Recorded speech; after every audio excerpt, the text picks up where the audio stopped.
Guys, great to see you all. I've seen a couple of you taking assiduous notes during the presentations, particularly Dr. Doug. So really looking forward to hearing all your insights. Eddie, I want to start with you. Not that I want to put you on the spot or anything, but you've been in the game for more than 30 years now. Yeah. Now, I haven't generally thought of day traders or more long-term traders as introspective people, but today I'm getting the sense that actually a bit of introspection can go a long way. So given that you've been doing this for such a long time, Eddie, what do you think it is about you that's meant you're still succeeding 3 decades on? I think it's the hard work. It's being able to always realise that it's hard work, and being able to embrace that hard work and say, I enjoy this. I heard a long time ago that if you work really, really hard, you'll get rich and you might make a bit of money as well. And that's the way I feel about it. There is a richness in what I do and what I have done that has been its reward, and not necessarily always monetary, but it's a great, great industry and a great thing to be involved in. What time do you get up in the morning? About 3:15, 3:30. I thought I was the only one. No. All right. I want to turn to you, Alex, just to get a bit of a flavour, because what's great about these three guys is they all approach futures trading from quite a different perspective. So, Eddie, you work a lot with the technicals, obviously, and we'll come on to that in a second. But, Alex, I want to hear more about how you and your firm traded the event risk of the Italian election. Yeah, thank you. Yeah, so we're a proprietary trading team based out in London, and a little office in Poland, and a small little satellite in Cyprus. And our entire approach when we're trading the Italian election, and we're day traders, is we take highly leveraged positions. We're very involved in harvesting, volatility, and that's and how to cultivate that edge. Now, for us, the edge, just a great talk by Doug. But for me, a lot of the time, that 5%, it can be as little as 5% mental, because if you don't have that skill, if you don't have that edge, it doesn't matter how hard or diligently you've worked, you can't extract money from the profits if you aren't able to recognize those patterns. So with the Italian elections, we noticed a really large volatility climax starting to happening, days, a couple of weeks ago. And Alex, sorry to jump in, but we actually have a chart that demonstrates, Can we get Alex's chart up, Kevin, exactly what you were doing? Sorry. Yeah, so for us, in the firm, we don't actually train people to have views, because views don't make you money. And what we do train people is to really focus on patterns that we've cultivated as a firm, or of how we harvest. So over here in the Italian elections, what we're actually noticing is, if you can see just further on down around about 2 weeks ago, where you see the white line and you see the orange line start diverging, and you actually effectively get a heightened negative correlation. Now, we don't trade these opportunities, and we actually trade on what's called a DOM, a price ladder. And we look for these, and that's for our timing. And so when the Italian elections, when the BTPs, which are the Italian 10-year bonds, and the 2-year bond, the BTS, was starting to create the systemic event throughout the asset classes, was how we're going to get involved in the bond market, because the liquidity in the market of the BTPs completely disappeared overnight. So from our perspective is, what type of order flow? So they mentioned earlier on, and CME mentioned that the technology is becoming more readily available for the retail trader. And in the past, you needed to have large technical infrastructure, and now you can actually trade on what's called the order book. And it's actually seeing the participants in the market exchanging. It's equivalent to watching the old days, the pit, where the people are auctioning, and they're in the open outcry pit, and that's what you can actually see on what's called the price ladder. So on that day, when the liquidity completely disappeared, it was a Monday, Tuesday, Wednesday. The BTSs in the futures market, was literally on the order book. There were 1 to 2 lots, as opposed to on average 200 to 300 lots. So how do you hedge that, and or how do you speculate it from a profit perspective? And what we are doing is participating mainly in the German bond market, because there's still liquidity there as they were hedging in that space. But it's all well having that view. Is how do you observe the patterns to extract the opportunity? And what we do is, on that day when the BTPs made their absolute low, the the current low, you always get, and we had it on the Brexit, we had it on the Trump, and it's just a little order flow event that we look at as a firm, where you get the final crescendo of the volatility of the move, and you'd get these large, abnormally large orders, 3,000, 4,000 lot. Some of you might not mean that much, but this is 6 to 10 times the normal size. And whenever we see that, we know that there's a potential reversal in play. And so we started getting long on the BTPs and BTS because of that order flow event. So that just describes it in a long-winded way. Yeah, and you can kind of see how you can benefit when there's high volatility. But until the big market sell-off we saw in February, actually volatility was suppressed for quite a while. Is that a problem? And if it is, how do you work around that, Will? Well, I mean, not trading, as I think Dr. Doug said, is one of the hardest things to learn. When there's a lack of volatility, it really is about being incredibly selective and disciplined. Because one of the problems in the low volatility market is if you do end up trading just because you're bored or just because you're in front of the screens, it feels like an eternity before another opportunity comes. One of the things I wanted to talk about to you guys about trading futures specifically was the idea that we have a room here of traders who are moving away from the retail space into much more professional remit, whereby they have access to futures, to derivatives, they've got the live news feeds, they have a multi-screen setup, which also means they have many, many, many reasons to always trade. In the CME in your bags, you've got a tool book, which lots of really cool, sexy things to do. You can apply them all to your charts and find any type of reason to trade. And I think one of the biggest challenges then, if you guys are going to move on to futures, there's huge advantages as we've discussed, but one of the biggest challenges is the behavioral elements then when you're accessing futures, the price ladders, all of the movements and the volatility, is it becomes much more accentuated. I just have a chart here to try and almost show what not to do. This is an example of a trader moving to futures for the first time, getting their playbook right, just as Dr. Doug was mentioned on the left-hand side of the screen, top left, you can see they're trading the euro versus the dollar, the blue arrow buying, red arrow selling. They're following a strategy of just trading the range, nothing too complicated, nothing too exciting. And then they keep their discipline until 1:30 when non-farm payrolls comes out. This is the euro versus the dollar. So everything's so far going according to the plan. What's quite disconcerting is that we see this sort of behavior in new traders that move to futures, but also, I fully believe that if you're doing this for a living, you deserve everything that you ever make because of the sheer behavioral effort it takes to remain disciplined. Because what you can see here is non-farm payrolls comes out, the dollar strengthens, so the euro moves lower. The trader goes short, gets stopped out, feels frustrated, so waits all of about 5 minutes before going short again, getting stopped out. And then, I don't know if you've read the book, I think it's Steve Davies, the chimp paradox, or Steve Peters, sorry, the chimp paradox, whereby this guy clearly after 2 trades inside his head moves to a cage, opens the cage door, grabs his 200-pound gorilla, sits the gorilla down, gives the gorilla the mouse, and lets loose. And you can see that just by a complete erratic trading. So when there's no volatility, one of the problems is the feeling that there won't be an opportunity. And it's that feeling you're looking at the screens and you just don't know where the next opportunity is coming from. Equally, when there is volatility, as shown in this example, it's all very well knowing what you should do, as Dr. Doug was saying, a strategy, a playbook, discipline.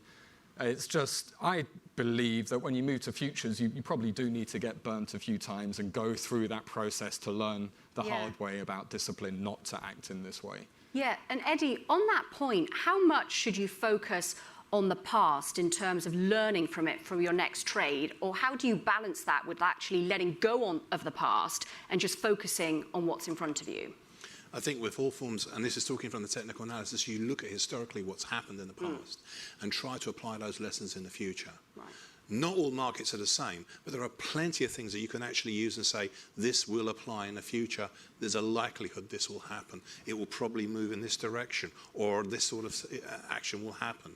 If you just concentrate on the single thing that you're actually at this particular point in time, then you're going to go nowhere, I don't think, really. Alex, would you agree with that? Yeah, I mean, the entire pattern landscape and how to determine of where you're extracting opportunity is a function. You mentioned earlier on of the hard work, but it's a large function of how you go in your questioning framework and your methodology of what opportunity is. And what I see in the retail market, what I see in the space with regards to the news that we get bombarded with, is the ability to pick up skill sets to extract that edge. And when you pick up that skill set, you find that people actually have that strong positive mental ability because they know the probability of success is high. Whereas I have traders on the floor, young traders who work incredibly hard, who do a lot of effort and a lot of work and draw these great big playbooks, but amongst all of that, they don't have that little edge that can really extract. You give a trader a little edge, he has that positive aspect. So the hardest thing is actually developing the skill set or the questioning methodology to find those edges in the market and those patterns that are repeatable but yet dynamic, because the market does change and shift, but whilst remaining the same. Mm-hmm. Will, the word edge has come up a lot through this entire evening. What do you think gives a good trader an edge? 2 words for me, it's self-awareness. It's understanding what is being purely honest with yourself as to why you've made that decision, why you've entered into that trade, or why you want to be in a trade. And I think one of the things about technical analysis, for example, it's excellent in terms of finding an edge in many ways, but in other ways, we see people, when they first move to futures markets, using technical analysis to justify their bias very often and just tweaking levels and tweaking lines. And that can come from a lack of self-awareness in terms of really understand. I think that the edge is really having gone to the darkest, deepest places in terms of feeling lost and lonely and without any type of control, and then recovering from that so you can recognize it again. And I think that's quite important. I can never tell a good trader when they haven't had a bad day. I can't tell a good trader if they've only traded well, because I really need to see how they recover, how they're resilient when they go through a period of time when everything they do doesn't quite seem to work. How they recover from that, to me, is the core of what makes a successful trader. Okay. Since we mentioned technical analysis, Eddie, why don't you talk us through your chart and what you find compelling about it or what we can learn from it? Well, one of the things when we first spoke was I was going to bring the S&P futures because I thought probably everybody here would know that. But I thought everybody else would mention it as well. So I thought, would you like something esoteric? And I went, yeah, okay. So we'll do Kansas City wheat. This is on the CME, and this is a beautiful chart. This is beautiful. This is elegant. We've spoken about it as well. This is an elegant, beautiful chart. It has a number of features in it which are specific to what's happened over the last few months. Most of you are familiar with moving averages. And you can see that that's actually been underlying moving the market higher. But they're all lagging indicators. They're things that are behind the market. They're not contemporary at this particular point in time. Much as well as Fibonacci levels, which are, everybody knows where they are. That particular trident you can see there is actually a pitchfork. It's called in reality, it's a modified shift pitchfork. Now, I'm not going to go into the history behind it, but that's available on your Bloomberg. The Andrews pitchfork and a modified shift pitchfork can be drawn on it as well. And that gives you the angle of attack of the market, and it has done all this while. The middle time, line through the center of it, has actually been so accurate at pointing it which way it's going. So I can see which way it's going until it stops going. I can see where the top end of it is. There's resistance when it goes too far away from it. There's going to be pressure to push it down. And I can see when it's going to go too low, well, there's going to be buying pressure coming in. And I'll use other things on it, candlestick theory and various other things.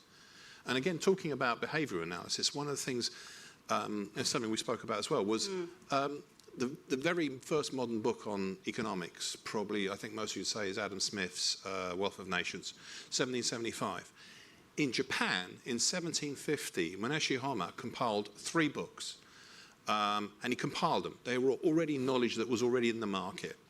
And that's what we use for candlestick theory now. In one of those rules that he had was, if you lose money, step away from the market for 30 days. Now, can I see any of you walking away from the market for 30 days? I don't think so. So we have to adapt it to modern times. Finesse and optimization, I see what you mean about people optimize things. They want to read what they want to see in it. They're not looking at what actually is the picture there and saying, that's what's actually happening. Then, as Dr. Doug said, then I'll make my decisions. This is just part of what you need to do. I want to talk about sort of looking at the future direction of the markets and making predictions, whether it's based on history or whether it's based on what's in front of you. It's not that I want to call you up on this, Alex, but we were talking outside just before we came in, and you were saying that on Monday, when the BTP futures opened, actually some of your traders were kind of caught by surprise by what the market was actually doing, because they hadn't expected them to react in the way that they had to the Italian finance minister's comments over the weekend saying that actually leaving the euro wasn't under discussion. And even I'm approaching this as a financial journalist, when the cash market opened at 7 a.m. and I saw the 10-year yield on the BTP drop more than 20 basis points, I was like, what's going on?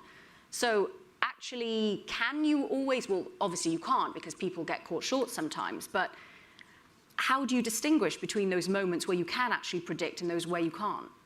Yeah, I mean, the game or the art of speculation is having that, artillery or the ammunition of strategies to deploy into the market, like any great, war general.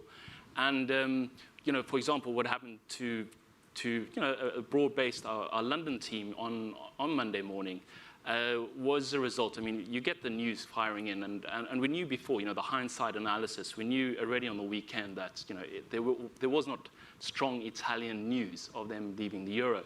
But there was all the calls, and we have various plays that we play on the open. When the futures markets open at 7 a.m. UK time, we put on these relative R plays across the various government bond curves in Europe. And they're all, there are a few that are out of line, but one of the things that the traders never considered was the liquidity risk. It just required one trader on the planet that maybe needed 500 lots, and he needed to offload them on Monday morning in the BTPs.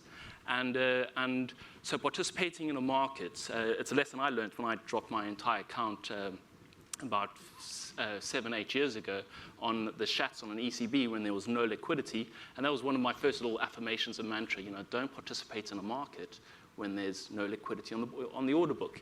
So Monday morning came, and one of our traders who's had a phenomenal run, had his confidence, just edging forward, and the news came, and we knew about the news, and the news obviously gained more weighting in the media after the movement. And that's what always, traders get really irritated with the news afterwards. They always say, yes, so that wasn't important 5 minutes ago, but now it's important because they've had the justified move.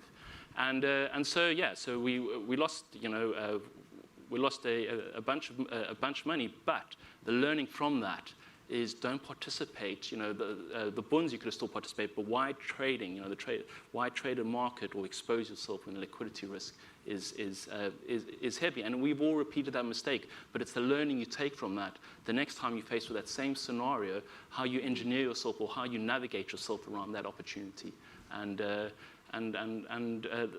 nature, the greatest traders are the ones to take the learning and then push forward when they recognize that pattern and event again. They've consciously recorded it into their unconscious state, and they're able to extract and take advantage for the next time. And I guess Doug was talking about journaling earlier, and I know, Will, that you're a big proponent as well of kind of keeping track immediately after events have occurred of why traders did what they did. Well, just interesting listening to Alex when you mentioned about the liquidity in the chats. For me, I had the same. I think it was in 2008 when oil popped $30 at about 8:30 p.m. to 9 p.m. It was the biggest ever intraday move.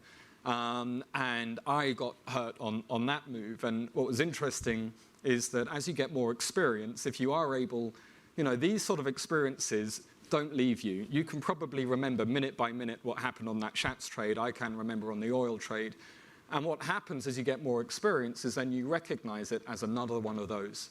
This again, I've seen this happen, this is what I did last time, and this is what I won't do this time. And in that case, I think those sort of experiences, so learning a liquidity lesson, if you can survive them, they are worth the money that you lose. But interestingly, some of your research showed, Bloomberg's research showed a couple of months ago, that you guys are all bigging up Bloomberg like crazy. This is true. You know, over 50% of asset managers have less than 9 years experience. Now, why that scares me so much for the industry is because it's 9 years since we've had a major market correction. If you've been working in derivatives and trading for the last 9 years and all you've ever seen is relatively low volatility comparative to 2007, 2008, if all you've ever seen is when equity markets move lower, central banks come in and hold the baby and actually everything's fine. It doesn't matter about Greece, Italy, Korea. It doesn't matter about a proxy war in Syria because actually markets are consistently stable, which is really what we're seeing apart from a wobble in the beginning of February. Then my concern is that if we do get one of these big corrections, there aren't enough experienced people that can recognize it as this is another one of those. And they're going to have to learn that lesson for the first time, which is what is rather worrying in my opinion. And is this all compounded, Eddie, specifically when it comes to futures and other derivatives, perhaps because of leverage? I don't think necessarily leverage. I think what it's actually, there's a number of factors that have caused this. I think the electronic markets have helped in that particular sense. We were talking about situations, I mean, I just went through the whole list of ones I could immediately remember, which was first off the Euro Swiss. I don't know if any of you were involved in any of that one. When that sort of, that was a market not fit for purpose. There was actually no trading. There was no bids and offers in Euro Swiss at one point. Then you've got January the 15th, 2015. Yeah, I remember it very well. You've got the ERM crisis. I remember the Irish punt, which it was then. Overnight interest, and it was nothing to do with Ireland. Overnight interest rates were at 17,000%. You know, what? It's crazy. But those sort of things, the black swans or grey swans, more of those will happen, and the more will happen because we've got bigger markets, more participants, and it will come from somewhere. It may be Turkey this time. It may be coming from Argentina. It may be coming from anywhere else, and it will all come in somehow and affect us. It could be. There's some analysis that says the next crash will be in 2020 because of the 12, 13-year cycle that goes through. And it's actually 12 and a half, so it goes 12, 13, 12. So mid to late 2020 is the next crash is going to be happening. But whether it actually happens or not, there are signs beforehand. Before the Euro Swiss, I noticed some of the retail brokers started raising their rates. And you didn't understand why. It's because they weren't comfortable with what was going on. No line in the sand is ever a line in the sand. If the one thing you need to know is central banks can't stop markets. And just because you've got all this perspective and you've pointed to some sort of incidents in history as well, I mean, I ask this a lot on TV and radio to, you know, CIOs and to the sell side as well in terms of whether it's more difficult to get returns in this environment. Is it from a trading perspective? I think it is because you're getting less liquidity, less participants, the markets dry up. 2008 was an example where we had people not wishing to trade with each other, not wishing to, I mean, exchanges were fine, but the people were not wishing to trade with each other. And this is the OTC market, and that reflects, because a lot of liquidity in the futures market comes from the OTC market. So we didn't have that. So yes, it stops people trading. It stops the lifeblood of it moving forward. Alex, how important is it to have a real in-depth awareness of macro events as well as being able to look at technical charts and being able to read the order book and that sort of thing? Sorry, just to answer, I mean, just to go on the point that you just touched, we actually had as a proprietary intraday trading, we actually had our greatest years in the financial crisis. We've now the traders at the moment having the best times of their career. It depends what edges you can extract in the market. So I suppose it depends where your so-called institutional funds and your larger funds who find it harder to navigate that type of liquidity around. They find it difficult to extract returns, but there are day traders who are still making exceptional amounts of money, and discretionary day traders, the ones who don't require an HFT system or algorithmic, guys who are able to extract money. Your question was yes, the macro. How important is not just an awareness, but actually an in-depth knowledge of macro events to add to being able to do technical analysis, look at the order book, and sort of other approaches to trading as well? Yeah. So one of our core skills where we trade a lot, we trade all the central bank decisions out of the main. You know, the ECB, the Bank of England, the Bank of Japan, even the Bank of Canada, and sometimes the RBA and the Fed. So it's Fed and ECB, and these are a big week this week. Yeah. So these are our biggest days of the year, and a lot of retail traders look at it and say, well, you stay out of that.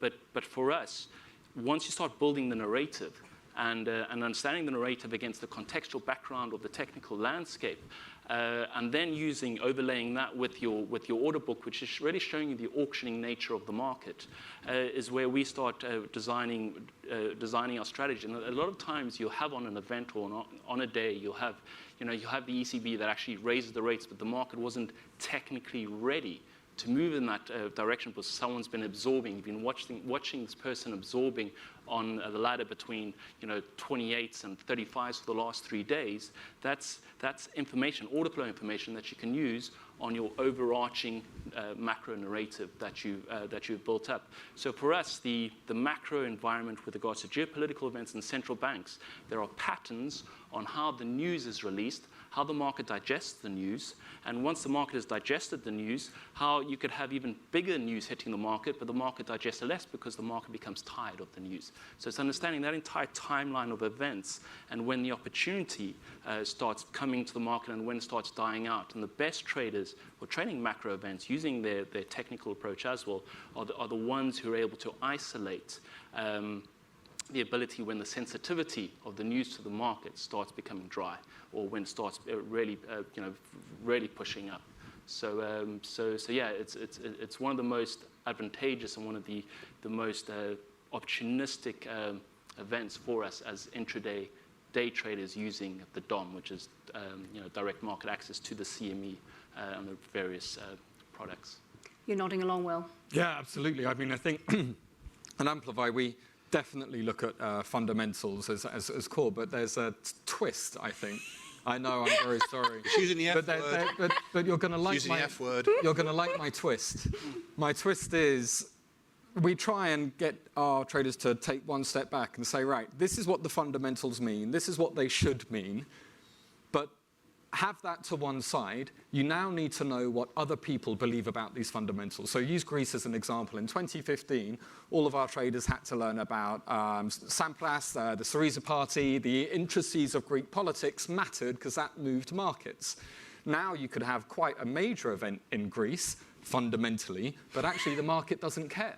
The market doesn't care because it doesn't care. Behaviorally, it's not looking at it. So there's two levels to this. Number one is definitely understand the fundamentals, put the effort in, put the hours in, and get a deep, hands-deep understanding. But on top of that, try and understand what the market actually cares about, because that might be very different to what the fundamentals should mean. So yeah, fundamentals very important, but we do find sometimes our traders have the biggest losses when they understand the fundamentals and then they're sure that they're right. So they've applied a strategy without actually trying to see, well, you might think that's important, but that was important in another time. This is a different type of market now. So yeah, fundamentals are important, but behavioral and technicals as well. Sorry, Eddie, you keep shaking your head. Should we just F the fundamentals? I can live with fundamentalists, but they can't seem to live with me. I try to understand their point of view. I try to live with them. I let them carry on with it. But yet they don't like when I turn around and say, no, it's doing that because of the technicals.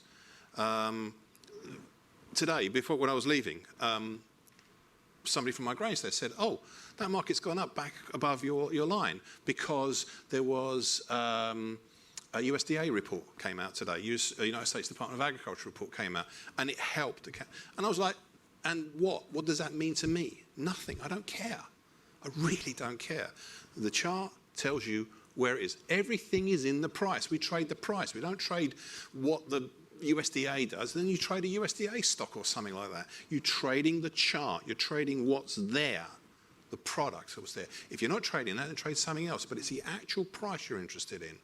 And everything starts with the price, then you look at open interest and volume perhaps, and then you apply the knowledge you've developed in technical analysis. And the problem, I agree with you on this, matches are a dangerous thing for children. Technical analysis in the hands of people sometimes is a tool which is like matches for children, or kids playing in traffic, or putting a blender on top of it and plugged in and leaving the room.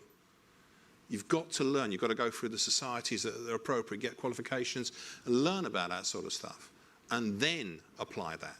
But it doesn't have to be one or the other. I absolutely disagree. It doesn't have to be one or the other. In fact, I think it definitely shouldn't be just fundamentals, and it definitely shouldn't be just technical analysis. I mean, can I just have one? I'm actually, most of our trading is technical, and but the ability of a successful trader is how to leverage in the right moment. So sometimes we will go into the ECB and we actually feel that the market or the euro wants to go up, and the ECB's come out dovish. And technically on that price chart, it's coming off in the knee jerk, but you can see there's someone sitting on the buy side. Yeah. And because of that, and you have this technical conviction on the upside, you have the fundamental that's showing the opposite to the technicals, and you use that, you leverage that fundamental to get aggressively long on the long side of the euro.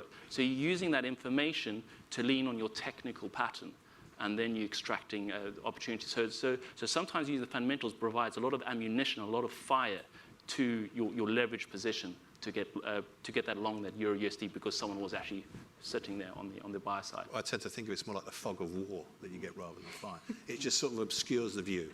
You can look at it, and I mean, I'm not saying I get it right. I wouldn't be sitting here if I got it right all the time.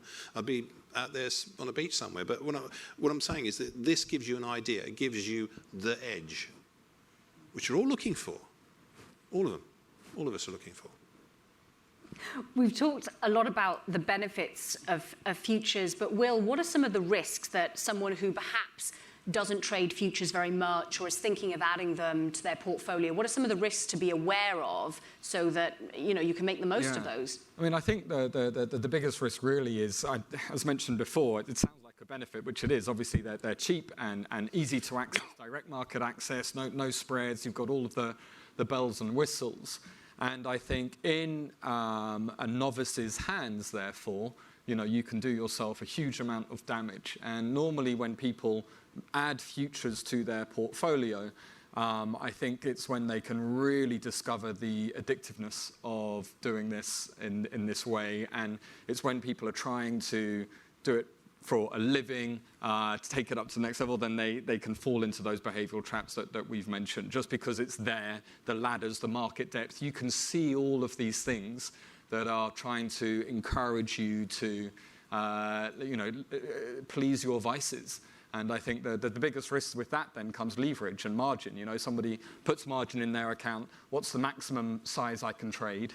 And let's go for it. And I think that sort of attitude can do someone a lot of damage very fast. So, the best thing about them for me is just the flexibility, the ability to be fast and flexible and skillful, where you can size your risk accordingly, size out of trades as you get the opportunity to do so, the speed of access. But I think with that comes great responsibility. And it's all about trying to be involved in the futures markets for long enough to go through those bumps, to get hit a few times, so that in 2-3 years' time, when you're trading with much larger size, because the best thing about it is what you do with 300 contracts isn't actually that different to what you do with 30 contracts, liquidity permitting.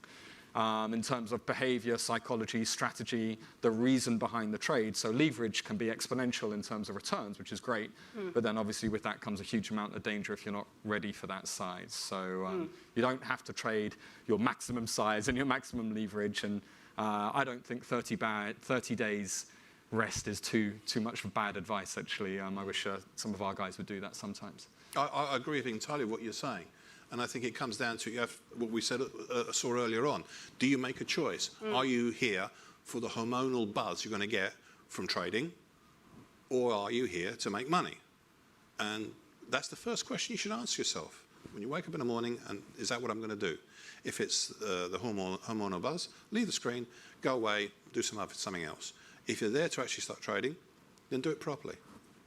Is the risk return the same across asset classes? And how should you approach the various asset classes? Should you just go with what your background is and then hedge using futures? Or how would you approach it from that perspective, Eddie? I mean, some futures are different in their cash settled and some are deliverable. So you have to bear that in mind.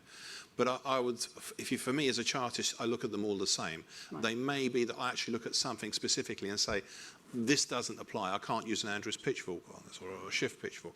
I can't use Fibonacci on this because it's not really going. I looked at a cobalt contract on one of the other exchanges and it went through the roof. So I was like, kept pushing further resistance levels are higher. You can't always use things on those. So you have to look and say, this applies for this, but not across all markets. But the rules for actually your money management, I'm sure they apply across all of them. It's not unreasonable to say that most people look for a return of 2 or 3 to 1, the risk-reward ratio. I think that's the very old way of looking at it. So that's a very early starting point and moving on from there. Alex, for you, is it mostly about the liquidity? Answers exactly the same. Liquidity is a very important consideration. And then how we apply, so we use the market profile, which I think is a CME charting tool, and which shows the time structure of the market. And the market profile for us, which shows us the contextual arrangement of the market, has just a different approach across different asset classes. And so how you apply that across the asset class is up to you. Now, just with regards to technical analysis, the main thing is sometimes from our perspective, the best traders on our floor have the cleanest charts. You know, they don't accessorize it with 100 different indicators and moving averages because the markets, as Doug mentioned, are rather simple. Simple from the perspective of going up, down, or sideways. Hard to find your edge or the pattern that's consistent. And so from that perspective, a very clean landscape, and then having the ability to understand yourself individually as a person. And every good trader should actually have his own patterns that he's never read in any book. Effectively, all the best patterns are the ones that you've manufactured with all the subtleties that you're able to extract from the market. So that's really important. It's what we train all of our younger graduates is the ability to believe in yourself in uncovering the patterns of the market and how you perceive things, because we're all quite unique and different in how we perceive opportunity. Wow. Will? I think just 2 things that I'd advise anyone here looking to get into futures when it comes to asset classes. The first one is I don't think they're all the same in terms of how they move and how they're structured. We've seen people who work really hard to grind money away in Schatzbubble-Bund, and then they touch the DAX for a day and give away weeks of work. You've got to really understand the volatility and the personality of how these different assets move on the exchanges. And the second one I would say is try and not just stick to 1 or 2 faithfuls. I think what we also see when it comes to asset classes is somebody might always try and trade, maybe it's Euro-dollar futures, for example. And particularly then when they have a difficult time in that asset class, strangely enough, the one that they're struggling in, they trade more. Because then it becomes a personal vendetta. It becomes like a tie between you and that ladder that's got the negative P&L at the front. So when it comes to asset classes, if you feel like you're out of sync with one, you're not reading it correctly, just move on, look at something else. So I think they are different, and don't be stubborn in sticking to just the ones you know. We literally have 60 seconds left, so not to put you guys on the spot, but just a final word, a piece of advice for everyone in the room and everyone listening on the live stream. Eddie. Join your local Society of Technical Analysts. Alex. I think that was quick enough. So do I have 90 seconds now? Do whatever you want. I think the most important is trusting yourself and having an ability, a questioning framework to ask yourself at the end of each trading session of what you saw in the markets. And for us, what we do a lot is we ask the question, is where did the moves originate from? What did the context look like? And then slowly, the brain is incredible. You start putting the puzzles together. And over time, through that conscious, deliberate practice, you pick up the patterns of the market. Yep, and for me, it's just self-awareness. Be honest with what you're feeling, and if you can recognize when the gorilla's going to sit at your computer, then just take a break, 30 days or less. Fantastic. Thank you so much. Eddie Tofpik, Head of Technical Analysis and Senior Markets Analyst at ADM Investor Services International. Alex Haywood, Co-founder and Head of Strategy at Axia Futures. And Will DeLucy, Managing Director at Amplify Trading. And I think you're all sticking around. So if any of you, try not to swamp them, but if any of you want to talk to the guys afterwards, I'm sure they'll be more than happy to take your questions. Thank you so much.